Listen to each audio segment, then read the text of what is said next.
Olá, turma, aqui quem fala é o professor Alexander e o tema dessa aula é estudo de tempos e métodos, tá? Eu dividi essa aula em duas aulas porque ela ficaria muito longa, então a gente vai ver aqui a parte 1, em que a gente vai focar, né, nos conceitos iniciais relacionados a esse tema, e depois na parte 2 a gente vai ver uma série de cálculos e de fórmulas matemáticas que vão nos auxiliar a utilizar esse método, esses métodos, né, de estudos de tempo na prática, tá bom? Então vamos para o vídeo. O estudo de tempos é a determinação do tempo necessário para a realização de uma tarefa com o uso de um cronômetro. O termo cronoanálise, né, ou também chamado de estudos dos tempos cronometrados, é bastante utilizado nas empresas brasileiras para designar o processo de estudo, medida e determinação dos tempos padrões de uma organização. Então a gente já viu que o tempo padrão ele é muito importante, porque ele é útil para que a gente consiga determinar, por exemplo, um balanceamento de uma linha de produção, a capacidade de produção. Se a gente puder medir esse tempo padrão e dividir em termos de subtarefas que são realizadas, que compõem essa operação como um todo, a gente tem um controle maior sobre quais são os movimentos que esses operadores estão fazendo. Lembra lá de Taylor? A gente está trazendo isso lá de Taylor mesmo. Estudo de tempos e métodos foi proposto por Taylor. Ele passou por melhorias, né, com o tempo, só que o princípio dele é o mesmo, é reduzir movimento. E a gente sabe que se reduz movimento, reduz o tempo padrão. E qual é o impacto de se reduzir um tempo padrão? O impacto é que a gente vai poder ter mais capacidade disponível, a gente vai poder produzir mais. E se a nossa capacidade de produção for a mesma, né, nosso plano de produção for o mesmo, significa que agora a gente vai precisar usar menos recursos, menos homem-hora, menos HH no nosso trabalho. Ou seja, a gente está diminuindo o input, consequentemente estamos aumentando a produtividade. Então, o estudo de tempo padrão ele traz uma série de benefícios relacionados à produtividade, redução de custo de mão de obra, melhoria em questões relacionadas a balanceamento, aumento de capacidade. Então, todas essas questões elas passam a ser controladas, né, a partir do momento que a gente traz um estudo de tempos. Por isso que ele é tão importante. E um dos métodos conhecidos da literatura, que é muito aplicado até hoje nas indústrias, é chamado de cronoanálise. O cronoanalista, tá? Ele é um profissional que até hoje é contratado, tá? Ele vai lá, faz a cronometragem, ele analisa esses dados dessa cronometragem, ele avalia quais são os melhores movimentos, ele vai aplicar métodos de trabalho para reduzir esses movimentos, para encontrar a melhor sequência de realização daquela tarefa. É um cargo que existe até hoje. Dentro desse contexto de gestão de gestor da produção, né, que é o que a gente está propondo nesse curso, que é entender a administração da produção de forma a aprender a melhor maneira de gerenciar esses recursos de transformação, o estudo de tempos ele também é essencial. Justamente por quê? Porque a gente consegue, a partir dele, ter uma melhor forma de controlar esse trabalho, tá bom? E aí, se a gente for lembrar do curso como um todo, a gente aprendeu a localização da instalação, né? A gente aprendeu primeiro as medidas de desempenho, né? Por exemplo, a produtividade. A gente aprendeu a localização, aprendemos o layout, que seria a melhor forma de organizar, né, esses centros de trabalho, e agora a gente está aprendendo sobre a melhor forma de projetar um posto de trabalho. O layout seria a organização, né, o arranjo de cada posto de trabalho. Agora a gente vai olhar, para um posto de trabalho só e vamos organizar esse trabalho da melhor forma possível. E um método objetivo para se fazer isso seria obter esse tempo padrão, que seria esse tempo que vai servir como referência de duração daquela tarefa. Conhecendo os tempos padrões, a gente é capaz de calcular, por exemplo, a capacidade, reduzir o movimento e com isso aumentar a produtividade, reduzir custo, etc. Bem, cronoanalista, né, esse termo, ele foi e ainda é bastante utilizado nas indústrias brasileiras para designar o cargo e a função do profissional que executa essas tomadas de tempo. Todas essas tarefas que estão relacionadas à aquisição, né, coleta e análise desse tempo das tarefas, tá? essa função foi largamente utilizada para registro na carteira de trabalho. Agora, né, como atualmente, né, com a redução do contingente das empresas, o cronoanalista foi substituído por outras descrições de cargos mais abrangentes e menos específicas, como o analista industrial, o analista de processo, um engenheiro de processo também. Então hoje, por conta da redução, né, as empresas elas vêm transformando o cronoanalista como sendo uma função de um analista de processo ou de um engenheiro de processo, um engenheiro de métodos. Então cada empresa ela adota uma nomenclatura para essa função. E aí o cronoanalista é uma das, né, essa atividade de cronoanálise passa a ser mais uma das atribuições desse analista, tá? Os equipamentos necessários mais utilizados para o estudo de tempos são... E aí aqui a gente tem equipamentos padrões, tá? Que seria o cronômetro de hora centesimal, né? A cronometragem do tempo de execução da tarefa pode ser realizada com a utilização de um cronômetro normal, né? Facilmente encontrado no mercado. O inconveniente dos cronômetros normais é que o sistema horário é sexagesimal, né? Assim, os tempos medidos eles precisam ser transformados. Então, por exemplo, né, como que a gente faria essa transformação? No cronômetro normal, a atividade vai ter lá a duração de 1 minuto e 10 segundos. Só que a gente quer saber isso em termos decimais, né, e não em termos... Geralmente em termos centesimais, na verdade, né? Usando 2 casas decimais. E não 1 minuto e 10 segundos. Tá, então como é que a gente converte 1 minuto e 10 segundos para essa escala centesimal? Basta a gente pegar esse 10 segundos e dividir por 60, que dá aproximadamente 0,17. Aí soma isso com 1 minuto, na escala centesimal, né, é 1,17 minutos. Por exemplo, se eu pegar 3 minutos e 30 segundos, pego 30 segundos e divide por 60, vai dar 3 mais 30 dividido por 60 dá 0,5, dá 3,5 minutos. Então o que a gente está fazendo aqui, ou 3,50, né, só para seguir esse conceito centesimal, né, seria 3,50.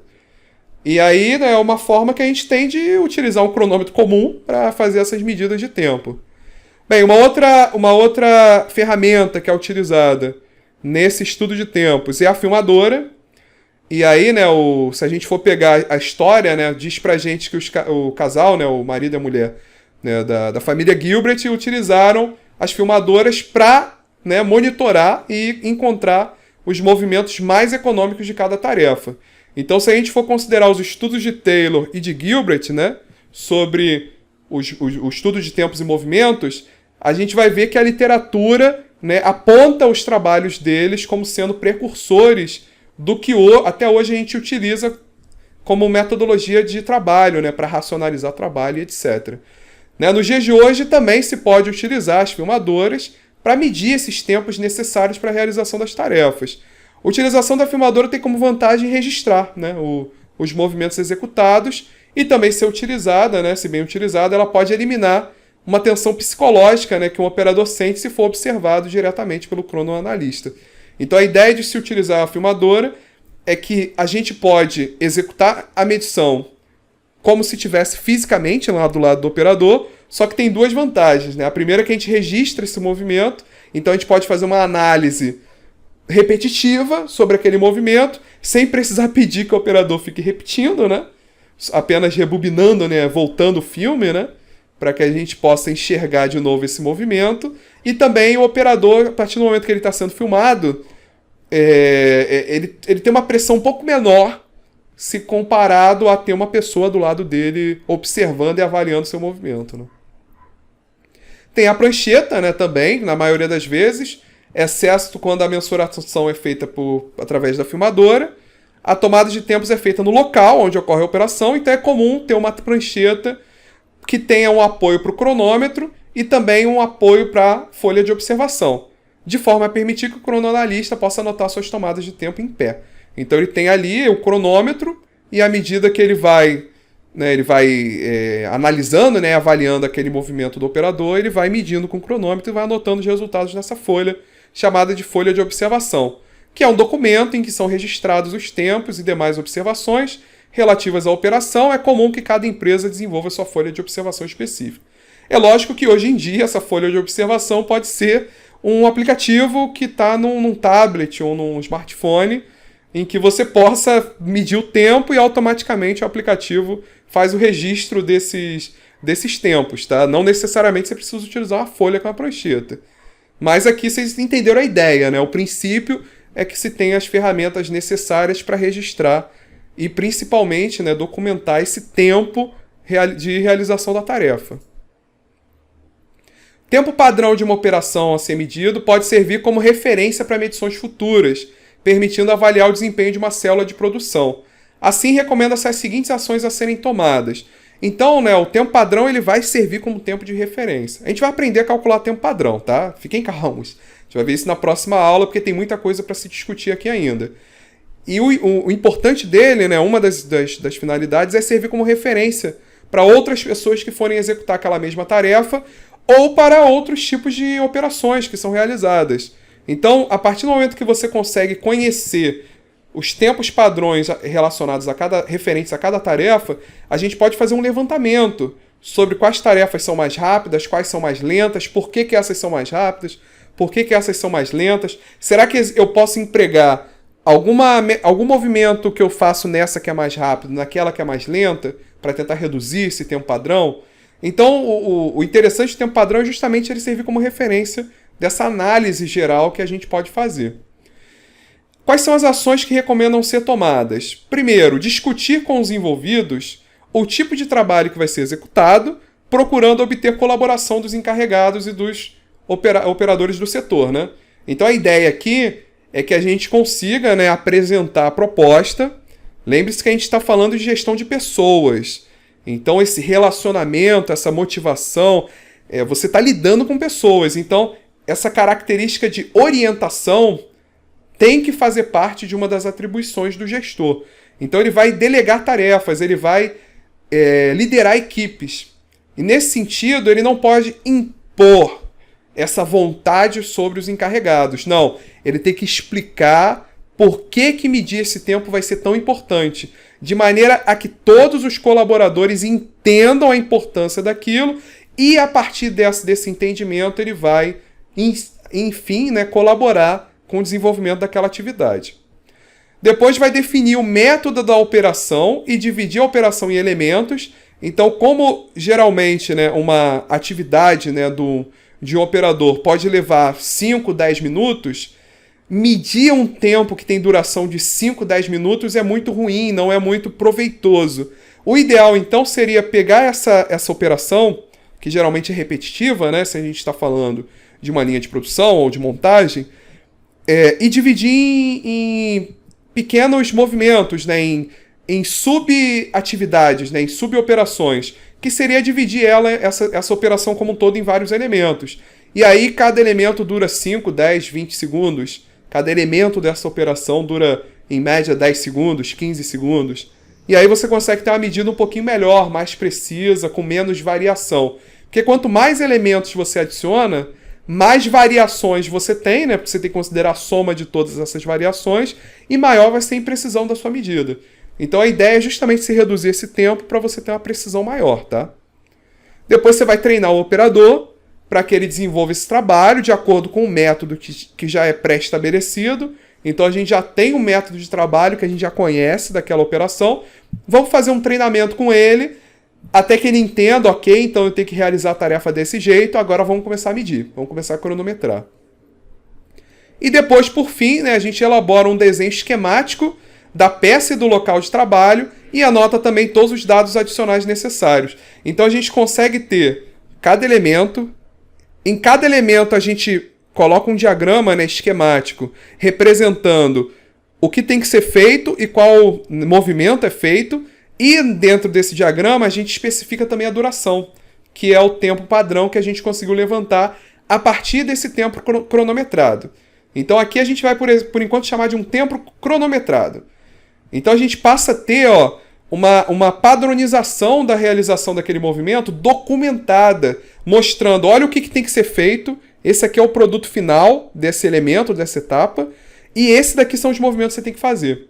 E aqui tem um tempo padrão de referência, olha, você tem que durar... Se você está demorando mais do que isso, é porque você está indo muito lento. E se você está indo mais rápido do que isso, cuidado que você pode ter algum problema relacionado à fadiga, né?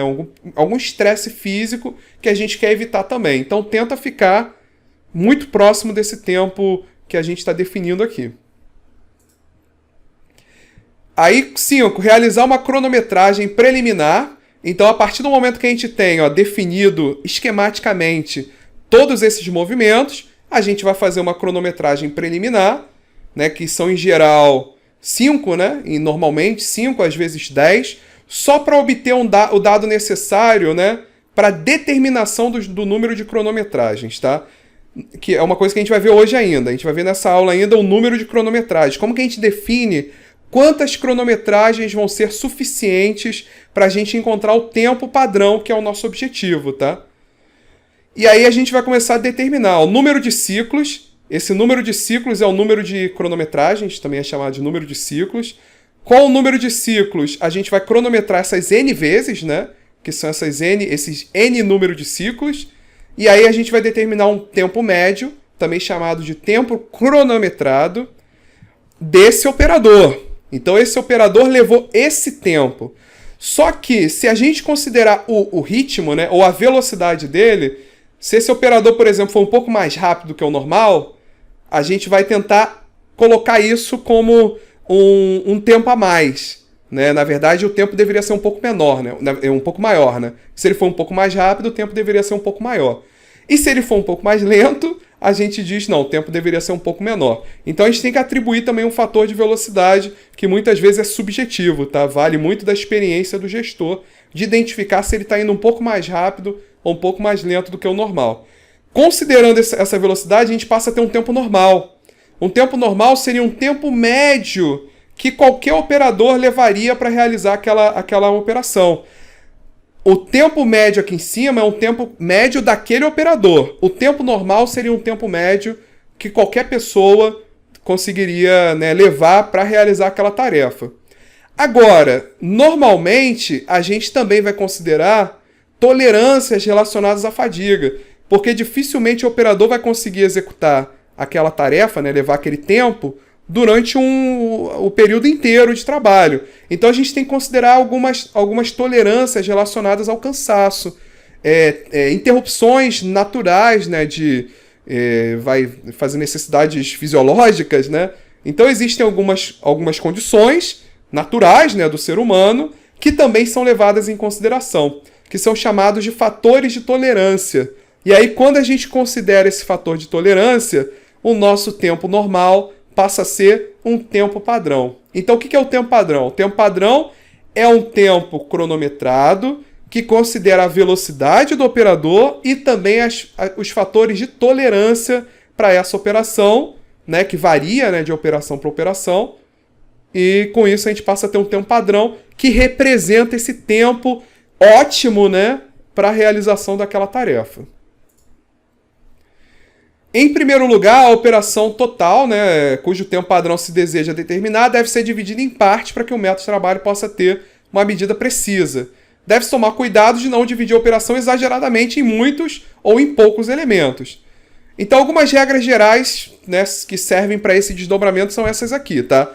Então, lembrando que para que a gente aplique, né, a cronoanálise, a gente vai precisar primeiro subdividir essa operação que a gente está avaliando em elementos. E aqui são algumas dicas de como fazer essa divisão. Então, primeiro, separar o trabalho em partes de maneira que sejam mais curtas possíveis essas tarefas, né? Mas longas o suficiente para que se possa ter uma medida, né?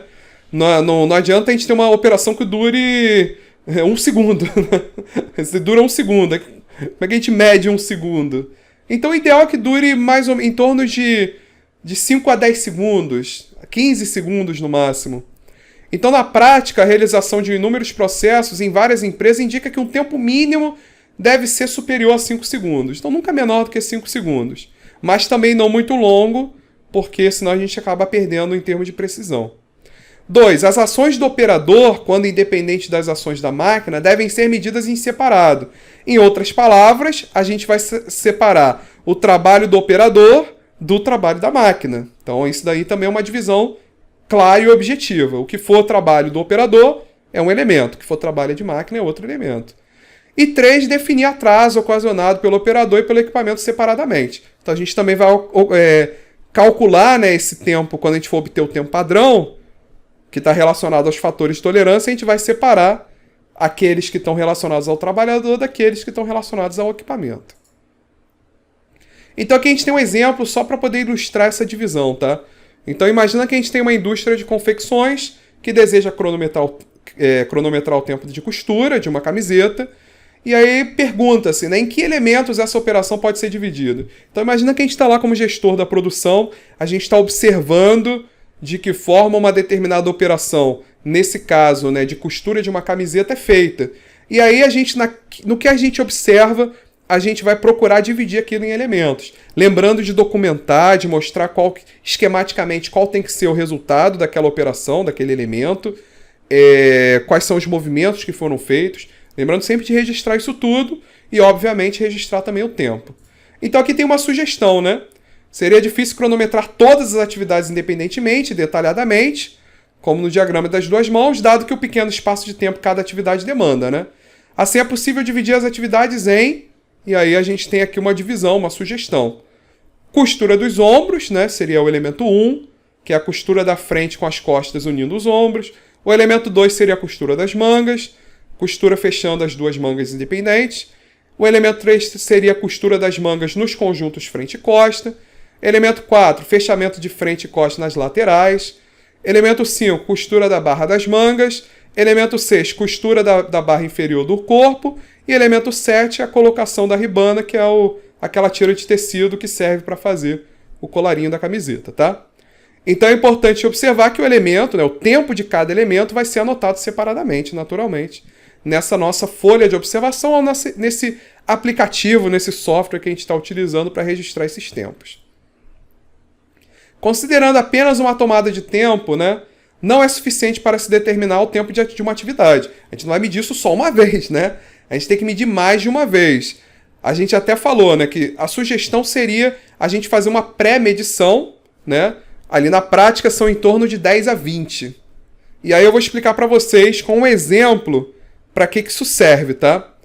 Então é necessário, naturalmente, que a gente faça várias medições, né?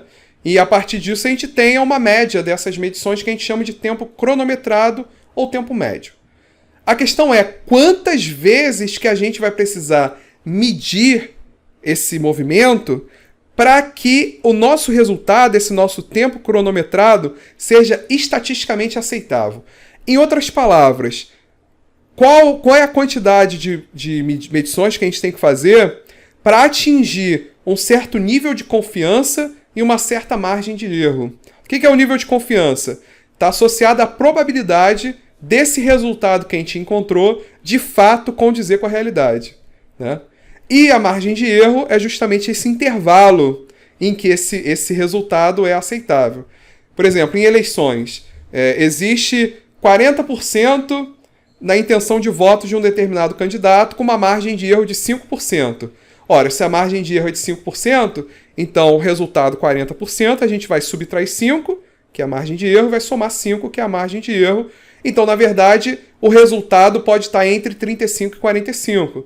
Então existe uma chance, naturalmente a probabilidade tende a ser maior no centro, só que não, nem sempre isso acontece, tá? Mas o fato é que o resultado 35 a 45, nesse exemplo, né, da intenção de voto, é o resultado real, a expectativa, né, supondo que a confiança seja de 95%, então a gente tem 95% de certeza que o resultado real vai estar entre 35% e 45%. Ou seja, né, existe 95% dos resultados possíveis, né, estão dentro desse intervalo de 35 a 45, apenas 5% estão fora desse intervalo. Então existem grandes chances de estar dentro desse intervalo. Essa é a visão da estatística quando a gente fala sobre esse processo, né, de confiabilidade, né? A gente tem na prática, o pessoal faz de 10 a 20 cronometragens, só que tem uma fórmula para medir a quantidade correta de cronometragens, tá? Que é essa fórmula aqui, ó. Então a gente tem a fórmula, essa fórmula, esse Nzão, né, mostra pra gente o número de ciclos de cronometragens, né, o número de vezes que a gente vai cronometrar. Esse Z que é esse primeiro elemento aqui, o Zzão, ele vem lá da tabela de distribuição normal. Eu vou mostrar para vocês uma versão resumida dessa tabela para a gente poder trabalhar, mas existe a tabela de distribuição normal completa, é bem tranquilo de encontrar isso na internet. O R é a amplitude da amostra. A amplitude da amostra é a distância, né, entre a maior e a menor. Né, a maior menos a menor.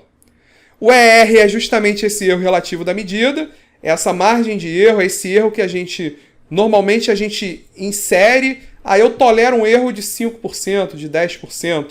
Quantos por cento que é tolerável de erro em termos dessa medição que a gente pode assumir, que a gente pode aceitar? O D2 é um coeficiente, tá, que é aplicado nessa fórmula. Também ele é tabelado, a gente vai ver essa tabela. E o X barra representa a média das cronometragens. Tá? Então, na prática, a gente deve realizar cronometragens prévias, como eu falei com você, geralmente ali, ó, de 5 a 7 vezes, algumas vezes 10 vezes, mas geralmente é de 5 a 10, tá? Que o pessoal aplica para obter esse X barra. Que esse X barra ele vai depender justamente de uma medida inicial, de uma medida antes daquelas medições absolutas, né, sobre aquela operação. E aí com isso a gente consegue obter o X barra e a amplitude, né? O X barra é a média dessas medidas e a amplitude R é a maior menos a menor. Deve-se também fixar valores de probabilidade, né, e de erro relativo desejados. A probabilidade aqui é essa confiança que está associada ao Z. E o erro relativo é o ER, né? Quais são os valores aceitáveis que a gente utiliza para esse grau de confiança da medida? Normalmente 90%, 95%, em alguns casos 99%, tá? Mas geralmente 95%. E o erro relativo varia entre 5% a 10%. Dificilmente menor do que 5%, dificilmente maior do que 10%. Então vamos, por exemplo, né, supor que seja encontrada uma média de cronometragens no valor de 10 segundos, para um grau de confiabilidade de 95% e um erro de 5%. Isso significa que, estatisticamente, né, existe 95% de certeza que o tempo para atividade estará entre 9,5 segundos e 10,5 segundos. Então aqui a gente tem mais um exemplo para entender o que significa grau de confiabilidade e erro relativo. Se a média é de 10 segundos, o erro relativo é de 5%. 5% de 10 é 0,5, né? Então essa margem de erro, né, vai forçar que o nosso resultado fique de 10 menos 0,5 até 10 mais 0,5. Ou seja, esse nosso resultado vai estar no intervalo entre 9,5 e 10,5 segundos. Qual é a confiabilidade que a gente está usando? De 95%. Então a gente tem 95% de certeza que o nosso resultado vai estar dentro desse intervalo. Tá bom? Aqui, como eu falei com vocês, eu trouxe só um resumo da tabela com alguns valores que são interessantes para a gente. A tabela de distribuição normal ela apresenta valores para qualquer percentual, né? Aí aqui eu peguei só os que são mais utilizados nesse contexto aqui de ciclos de cronometragem. Então, aqui, ó, se a gente tem uma confiabilidade, por exemplo, de 90%, então o valor de Z é 1,65. Se essa confiabilidade agora é de 95%, a gente vai usar o valor de Z de 1,96. Então o valor de Z é adquirido diretamente dessa tabela. O mesmo para o D2, tá?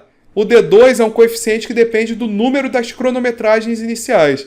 Então, se inicialmente a gente fez 5 cronometragens, o valor de D2 é 2,326. Se a gente fez 7, 2,704. Se a gente decidiu fazer 10 cronometragens iniciais, então nosso valor de D2 vai ser 3,078. Tá bom? E aí, então, finalmente, para a gente poder entender na prática como calcular o número de cronometragens, que é um dado inicial, a gente viu que faz parte daquele processo de estudo de tempos, obter, primeiramente, o número de ciclos, para depois obter o tempo cronometrado, o tempo normal e o tempo padrão. Então vamos imaginar, né, um analista de processos de uma grande fábrica de produtos de uma linha branca cronometrou a operação de montagem de uma determinada porta de um modelo de refrigerador. Foram feitas 7 cronometragens iniciais e obtiveram os seguintes valores em segundos. Então, 10,5, 10,3, 9,3, 9,2, 9,5, 9,9 e 10 segundos. Então esses foram os tempos medidos daquele operador inicialmente, né, para aquela operação. A empresa determinou que, como regra, o grau de confiança tem que ser de 95% e um erro relativo inferior a 5%. Então a gente vai considerar uma confiabilidade de 95% e um erro relativo de 5%. A gente sabe que esse valor de 95% da confiabilidade vai nos fornecer o valor de Z, que é 95%, 1,96. Então a gente já sabe o valor de Z. Então, esqueci de ler a pergunta. Né? Deseja-se determinar o número de cronometragens, então a gente quer usar aquela fórmula para determinar o Nzão, tá? Primeiro a gente vai precisar encontrar a média. Para calcular a média, basta somar todas as medições e dividir por 7, né, que é o número de cronometragens iniciais que a gente fez.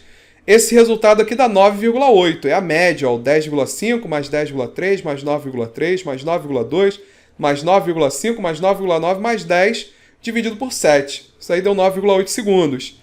Além disso, a gente precisa determinar o Rzão, que é a amplitude, que é a maior menos a menor medida. A maior medida é 10,5, a menor é 9,2, então a amplitude, que é 10,5 menos 9,2, é 1,3 segundos. A gente tem que o Z é igual a 1,96, que a gente tirou da tabela.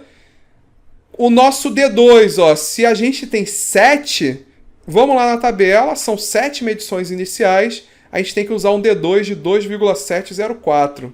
Então tá aqui, D2 igual a 2,704. O que a gente faz agora? Substitui todos esses dados naquela equação, que é o Z vezes o R, que é 1,96 vezes 1,3, dividido pela margem de erro, o erro relativo, 5%, né, que o enunciado deu. 5% em decimal, 0,05. Lembre-se que as medidas são sempre em decimal, tá? Então a gente tem aqui 0,05, é só fazer 5 dividido por 100, né? 5% é 5 por 100, que dá 0,05. Vezes o D2, que é 2,704, vezes a média, o x-barra, 9,8. Faz essa conta, esse resultado dessa operação aqui, a gente eleva ao quadrado, que dá aproximadamente 3,7 cronometragens. 4 cronometragens. E aí qual é a observação interessante? A gente realizou 7 e precisava de 4. Então, essa média que a gente encontrou de 9,8 é de fato o tempo cronometrado. A gente pode utilizar ele. A gente não vai precisar fazer medições adicionais. Essa quantidade que a gente tem é suficiente.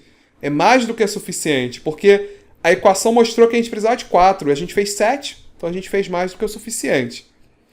Em outras palavras, foram realizadas 7 cronometragens, a fórmula utilizando esses valores determinou que apenas 4 seriam suficientes. Como o valor obtido com a fórmula é inferior ao número de cronometragens que já tinham sido executados, significa que a tomada de tempos foi válida e é possível utilizar essa média de 9,8 segundos como sendo o tempo cronometrado para a realização da tarefa com 95% de chance de acerto.